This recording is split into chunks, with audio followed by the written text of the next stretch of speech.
Ғабиден Абақанов атындағы орта мектептің 4-ші сынып оқушысы Имаш Ерасылов. Бүгінгі менің ғылыми жұмысыма алған тақырыбым қандай кітапты таңдаған маңыздырақ.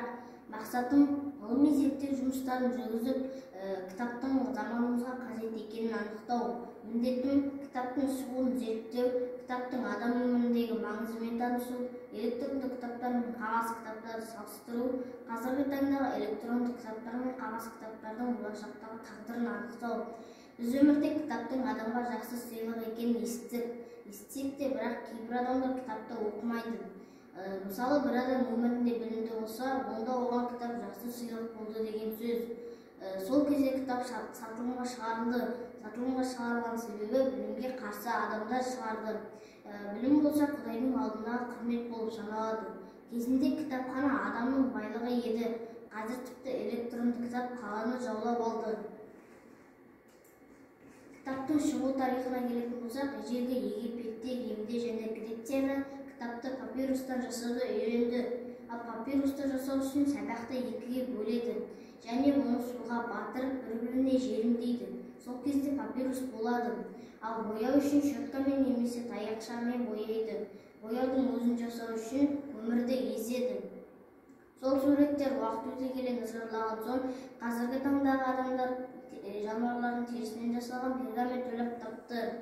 Электронды кітаптың мүмкіндіктері оған бір әдеби шығарманы емес, оннан жүзден тіпті мыңнан астам әдеби шығарманы мен құжаттарды енгізуге болады. Және оған Wi-Fi жүйесі арқылы интернетке кіреміз. Магнитофон, радио, күнтізбе, осындай қосымшалар сияқты тағы да басқа пайдалану мүмкіндіктері бар. Кітаптың артықшылығы мен кемшілігіне келетін болсақ, оның артықшылығы эстетикалық көрініс, ақпараттың жоғары сақталуы және жеке кітап жинағын құру мүмкіндігі, оны қайта зарядтаудың қажеті жоқ. Кемшілігі жоғары құны және жарық аз жерде оқи алмаймыз. Оны жасау үшін кітапты ағашты кесу керек. Электронды кітаптың артықшылығы мен кемшілігіне келетін болсақ, оның артықшылығы көп орын алмайды. Жарық аз, тіпті қараңғыда да оқуға болады және оны пайдалану оңай. Кемшілігіне келетін болсақ, оны мезгіл-мезгіл зарядтау керек және оны сындырып алсақ қымбатқа соғады. Оны көп қарасақ білімнен алшақтатуы мүмкін.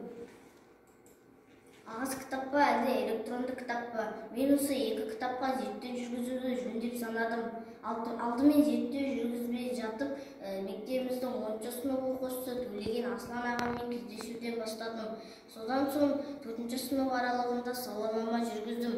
Сол сауалнамадан кейін қағаз кітаптың адамға басым екенін байқадым.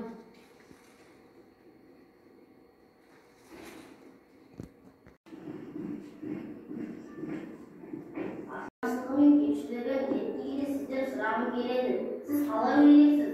Сіз үшін қандай кітапты оқуға тиімді? Сол жөнінде айта аласыз ба? Маған негізі электронды кітапқа қарағанда қағаз кітапты оқуға тиімді. Себебі қағаз кітап электронды кітаптан басты ерекшелігі ол сезім. Кітапты қолға алып, оны парақтап оқу бір ерекше сезім сыйлайды. Және оны оқып, назар аударып отырып, көру қабілеті мен ойлау қабілетін жақсартады. Және оны кез келген жерде оқи аласыз деп бағада. Оған қолжетімділік өте көп.